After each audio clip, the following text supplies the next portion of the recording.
Praise to the lord. ఈరోజు దేవుడు మనకిచ్చినటువంటి వాగ్దానం ఏంటంటే యెషయా గ్రంథము 58వ అధ్యాయము 10వ వచనం. అంధకారము నీకు మధ్యాహ్నము వలె ఉండును. ఆమెన్. అంధకారము అంటే చీకటి. ఎంత ప్రయత్నం చేసినా చూడలేకపోవటం, ఎంత ప్రయత్నం చేసినా ఏమి కనిపించకపోవటం, చీకటి అలుముకుంది అని అంటూ ఉంటాం అప్పుడప్పుడు.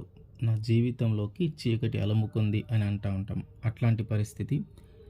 అట్లాగే అంధకారము అంటే పాపము, అంధకారము అంటే శ్రమలు, ఏమీ తోచని పరిస్థితి, ఎలా తప్పించుకోవాలో తెలియని పరిస్థితి, మార్గాలన్నీ మూసుకుపోయినటువంటి పరిస్థితి, అనుకోని అపాయము లేదా అనుకోని ప్రమాదము సంభవించటము.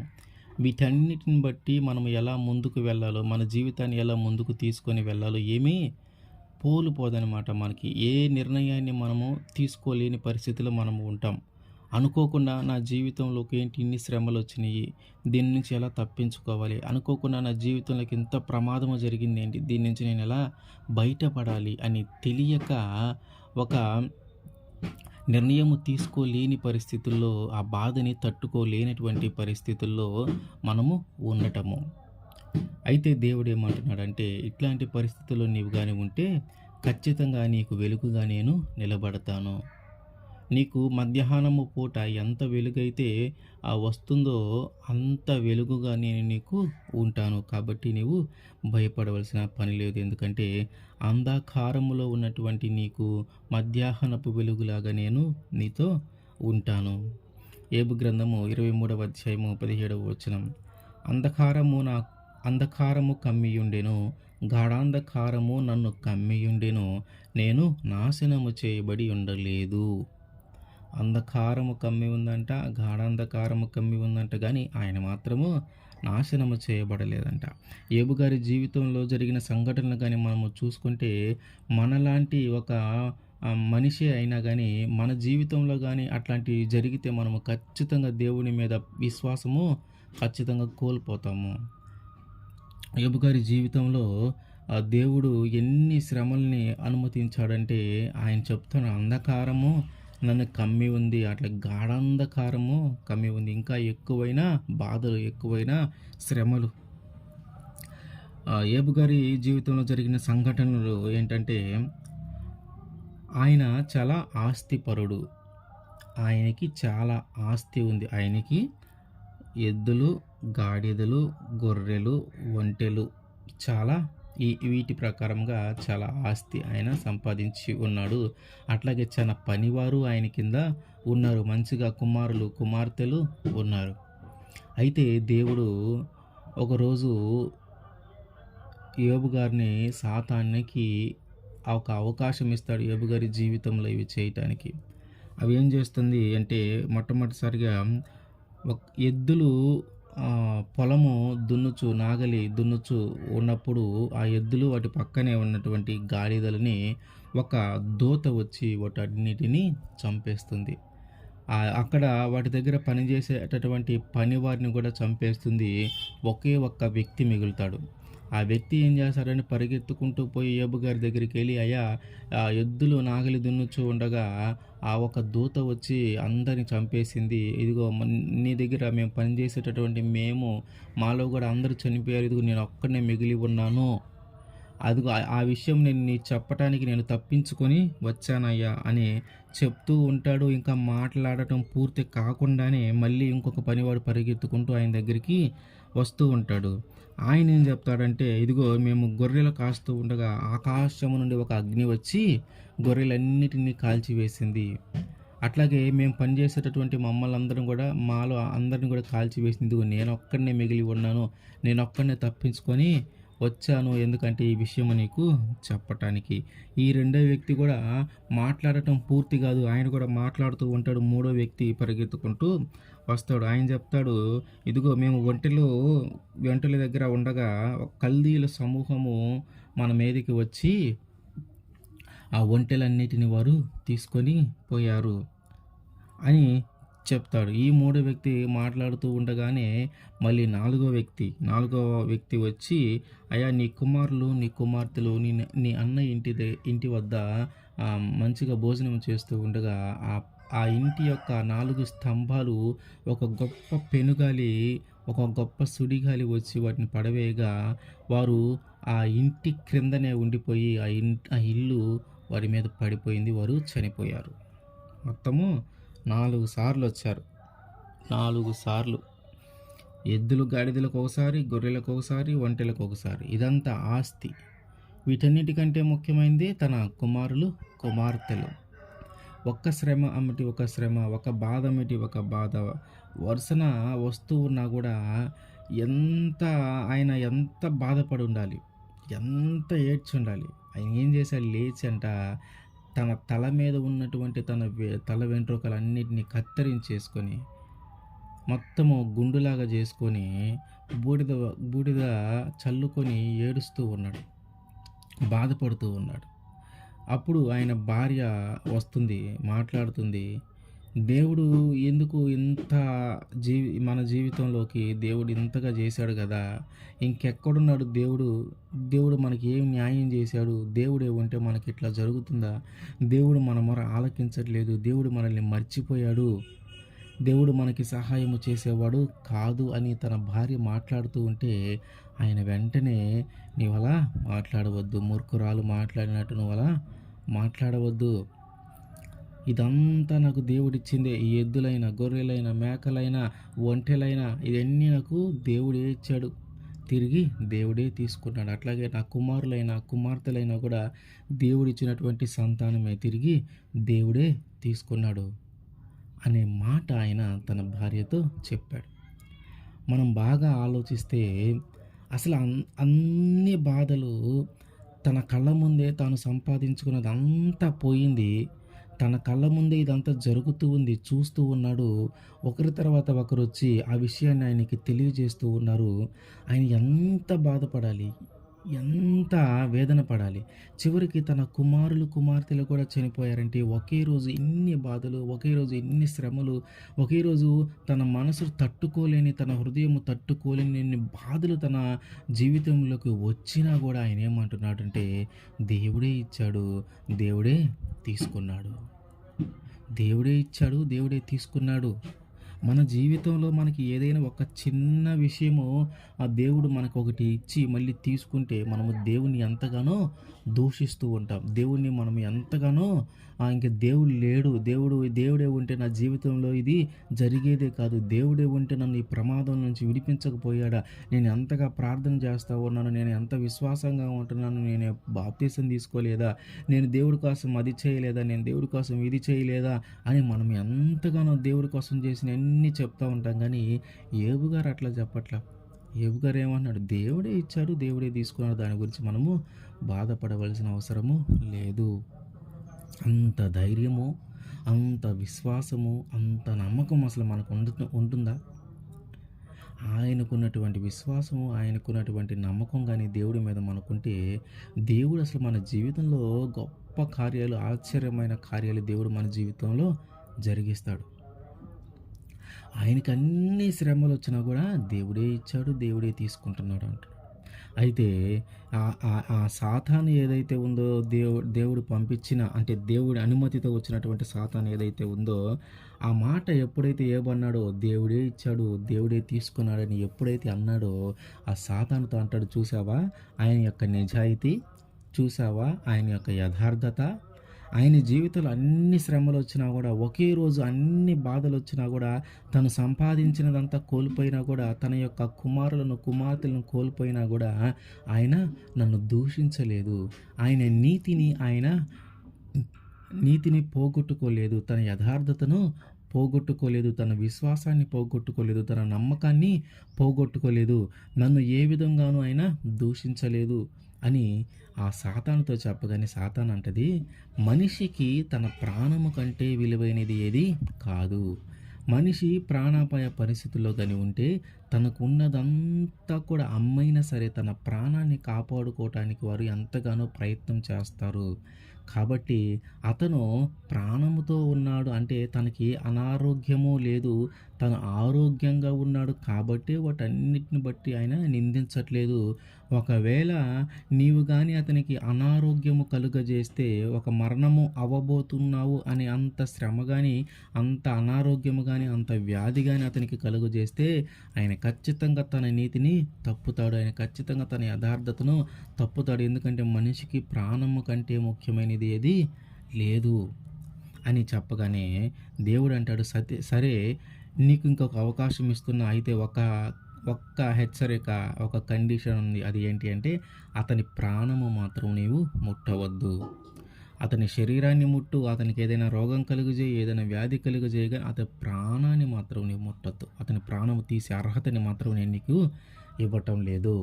అతని ప్రాణాన్ని తీసే అర్హత మాత్రం నేను నీకు ఇవ్వట్లేదని చెప్పగానే సాతాను ఏం చేస్తుందంటే అరికాలు మొదలుకొని నడినెత్తి వరకు కురుపులతో, ఒక పుండ్లతో అతనిని మొత్తింది. అంటే అతని జీవితంలో, అతని శరీరంలోకి ఒక వ్యాధిని ప్రవేశింప చేసింది. ఏం వ్యాధి అంటే అది అరికాలు నుంచి నడినెత్తి వరకు కురుపులు, పుండ్లు కలిగినటువంటి ఒక వ్యాధిని తన శరీరంలోకి ప్రవేశింపజేసింది. ఇక ఆయన ఈ చేతులతో ఆ కురుపులను, ఆ పుండ్లను గీకలేక ఒక పెంకును తీసుకొని వాటిని అన్నిటిని అట్లా అనుకోవటానికి, గీకటానికి ఒక పెంకును తీసుకునే అంత అవసరం ఏర్పడింది. అంత శ్రమ, అంత బాధ కలుగజేసింది సాతాను. మన జీవితంలో కూడా ఒక వ్యాధి రాగానే, ఒక బాధ రాగానే మనము చాలా బాధపడుతూ ఉంటాం. మనం చాలా ఏడుస్తూ ఉంటాం. అమ్మో! దీని నుంచి నేను చనిపోతానేమో, దేవుడు నన్ను ఇట్లాగే చంపేయబోతూ ఉన్నాడేమో, దేవుడు ఈ వ్యాధి ద్వారానే నన్ను చంపేయబోతూ ఉన్నాడేమో, మనం చాలా భ్రమపడుతూ ఉంటాం, చాలా బాధపడుతూ ఉంటాం. కానీ దేవుడు ఎప్పుడు కూడా సాతానికి అవకాశము ఇవ్వడు. మన యొక్క ప్రాణాన్ని తీసే అర్హత సాతానికి ఎప్పుడు ఇవ్వడు. ఎందుకంటే జీవమైన, మరణమైన ఆయన వశంలో ఉంటుంది. ఈ మధ్యలో పడే శ్రమలు, ఈ మధ్యలో వచ్చే బాధలు, ఈ మధ్యలో వచ్చే వ్యాధులన్నీ కూడా సాతానికి అప్పుడప్పుడు దేవుడు ఒక అవకాశం ఇస్తూ ఉంటాడు. కొన్నిసార్లు మనం చేసిన పాపానికి మనం శిక్ష అనుభవిస్తూ ఉంటాం. కొన్నిసార్లు మన యొక్క నిజాయితీని, మన యొక్క నీతిని, మన యొక్క యథార్థతను పరీక్షించడానికి దేవుడు సాతానికి కూడా ఒక అవకాశము కలుగజేస్తూ ఉంటాడు. ఎందుకంటే సాతాను ఎప్పుడైతే నీ జీవితంలోకి ఒక వ్యాధిని, నీ శరీరంలోకి ఒక వ్యాధిని ప్రవేశింపజేసిందో, అప్పుడు నీలో ఉన్నటువంటి విశ్వాసం ఎలా ఉంది, నీ యొక్క యథార్థత ఎలా ఉంది, ఇంకా నువ్వు నీతిగా ప్రవర్తించగలుగుతూ ఉన్నావా లేదా అనేది పరీక్షించడానికి అప్పుడప్పుడు దేవుడు అట్లాంటి పరిస్థితిని మన జీవితంలోనికి తీసుకొని వస్తాడు.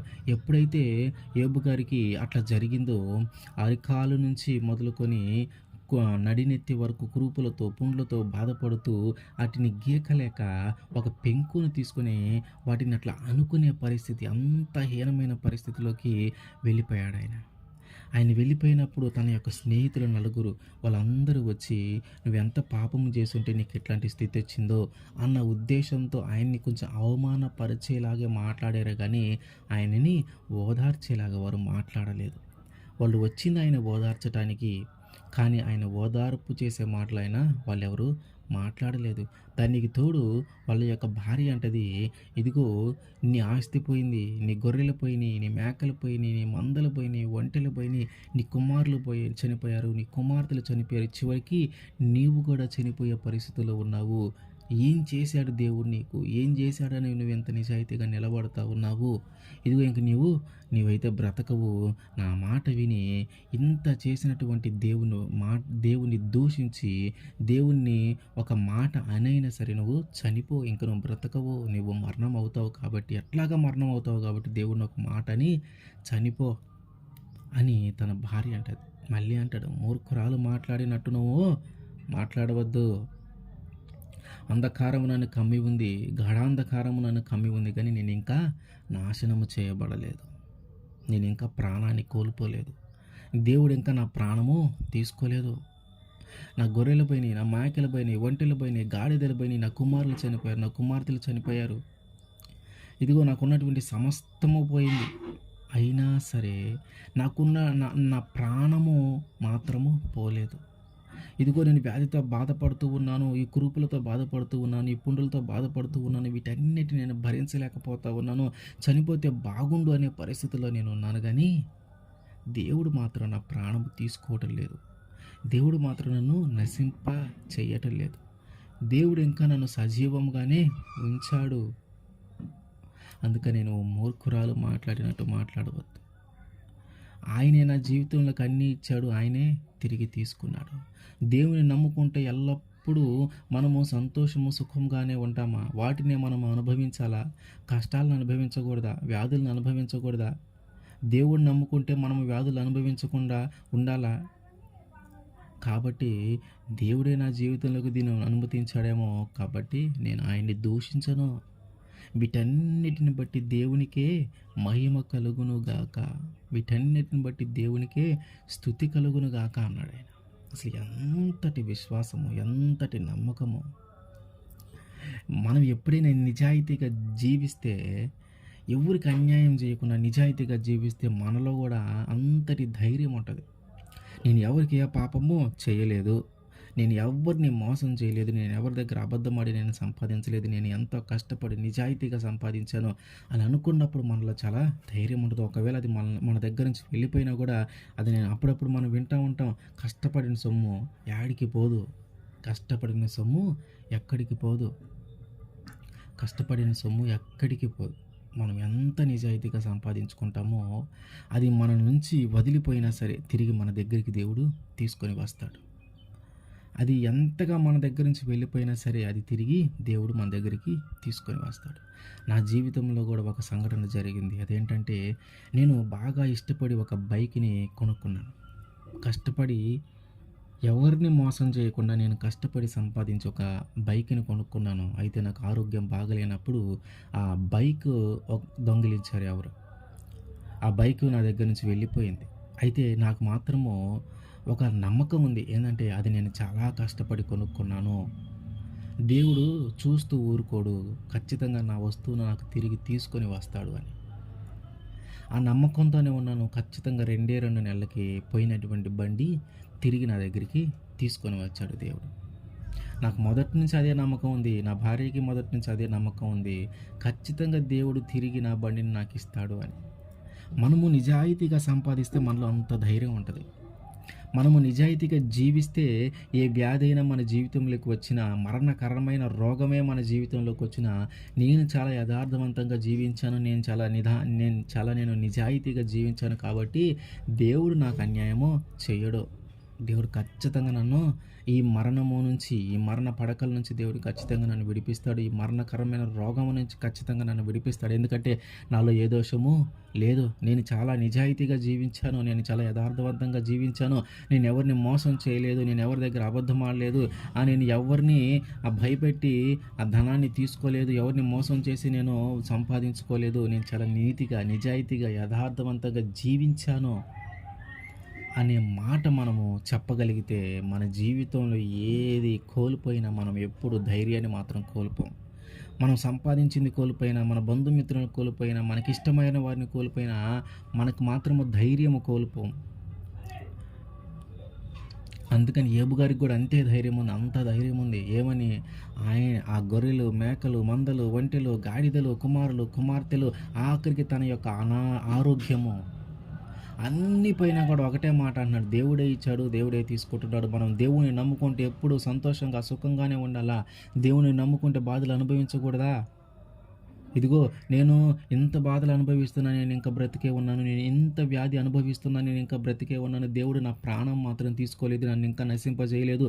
నా చుట్టూ అంధకారం కమ్మి ఉంది, నా చుట్టూ గాఢాంధకారం కమ్మి ఉంది, కానీ నేను ఇంకా నశింపజేయబడలేదు. ఇంత వ్యాధి, ఇంత బాధ అనుభవిస్తున్నా, మానసికంగా నేను ఎంతో క్షోభపడుతూ ఉన్నా, నాకు కలిగి ఉన్న సమస్తం నేను కోల్పోయినా, వాటన్నిటిని బట్టి మానసికంగా నేను ఎంతో క్షోభపడుతూ ఉన్నా, ఇదిగో నా పరిస్థితుల్లో మనం కానీ యోబు గారి పరిస్థితుల్లో మనం ఉంటే ఈ పాటికి మనం ఎప్పుడో సూసైడ్ కానీ, ఆత్మహత్యలు కానీ చేసి చనిపోయేవాళ్ళం. ఈరోజు చాలా చిన్న చిన్న వాటికి ఆత్మహత్య చేసుకొని చనిపోతూ ఉన్నారు ప్రజలు.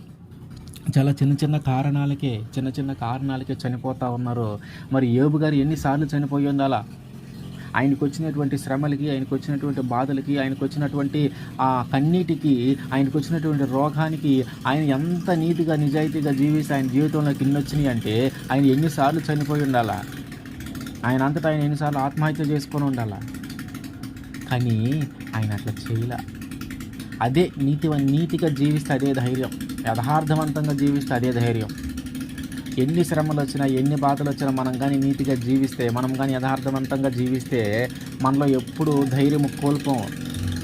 దేవుడు ఖచ్చితంగా నన్ను వీటి నుంచి విడిపిస్తాడు. ఎందుకంటే నేను ఎవరికి అన్యాయం చేయకుండా ఉన్నాను, ఎవరి దగ్గర ఏమీ ఆశించకుండా నేను జీవిస్తూ ఉన్నాను, నీతిగా యథార్థవంతంగా నేను జీవించాను. కాబట్టి నా జీవితంలో ఏది కోల్పోయినా కూడా తిరిగి దేవుడు నా దగ్గరికి వాటిని తీసుకొని వస్తాడనే నమ్మకం మనకు ఉంటుంది, అనే ధైర్యం మనకు ఉంటుంది.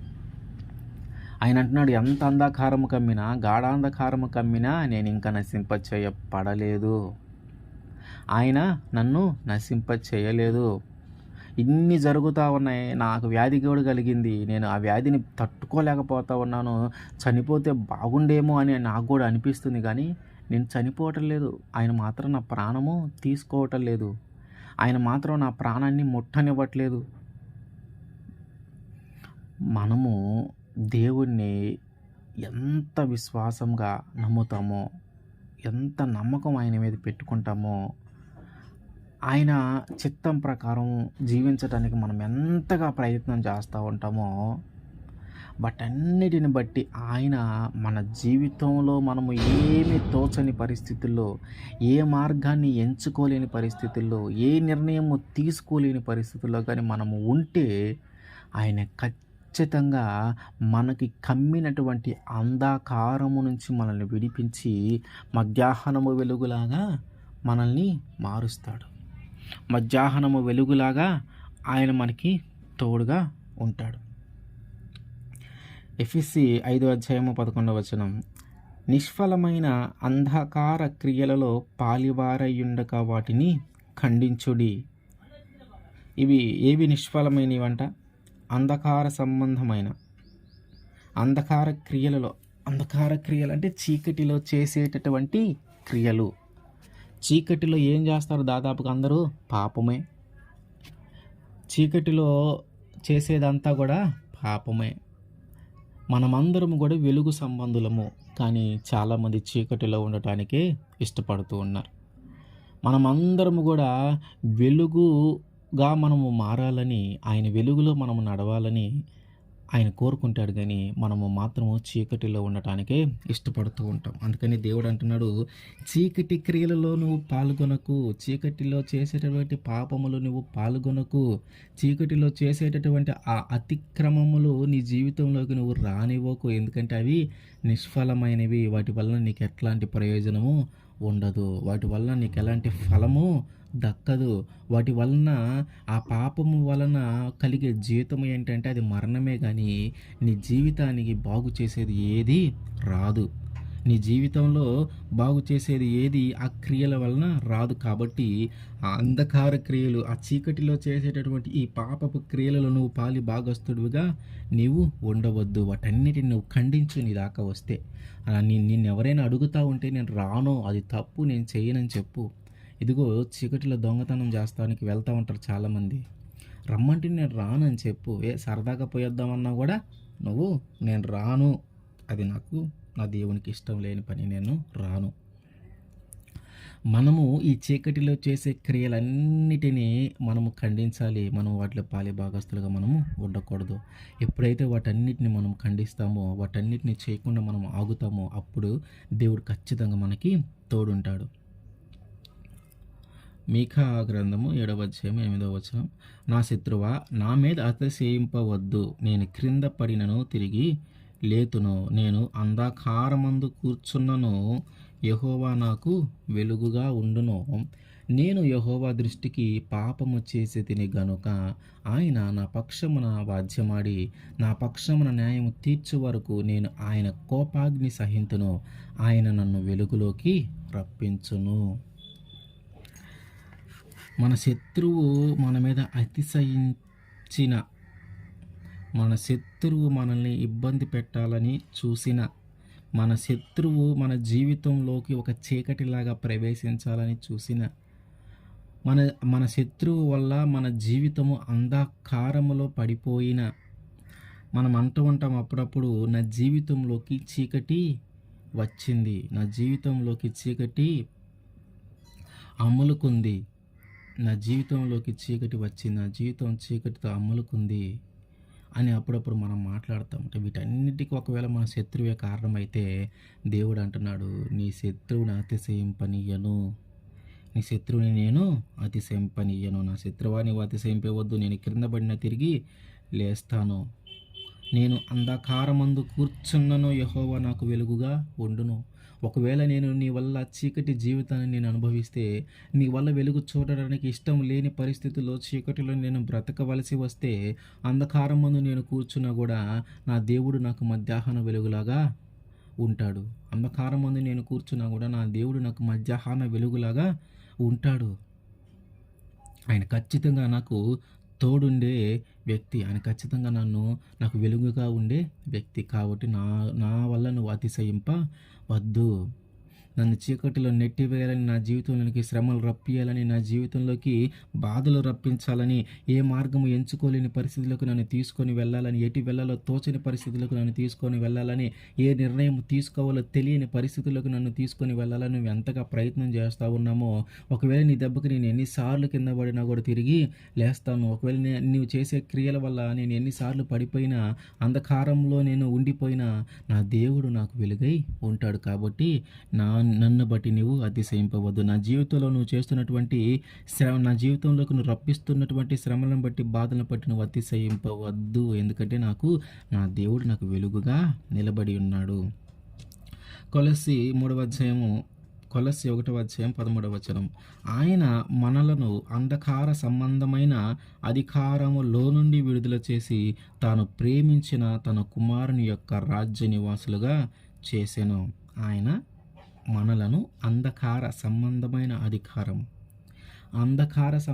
అధికారం ఎవరిది? సాతానుది. అంటే సాతాను యొక్క అధికారము నుంచి నేను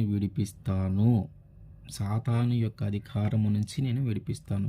అంధకార సంబంధమైన అధికారము. అంధకారం అంటే చీకటి. ఆ చీకటి సంబంధమైన అధికారము సాతానుది.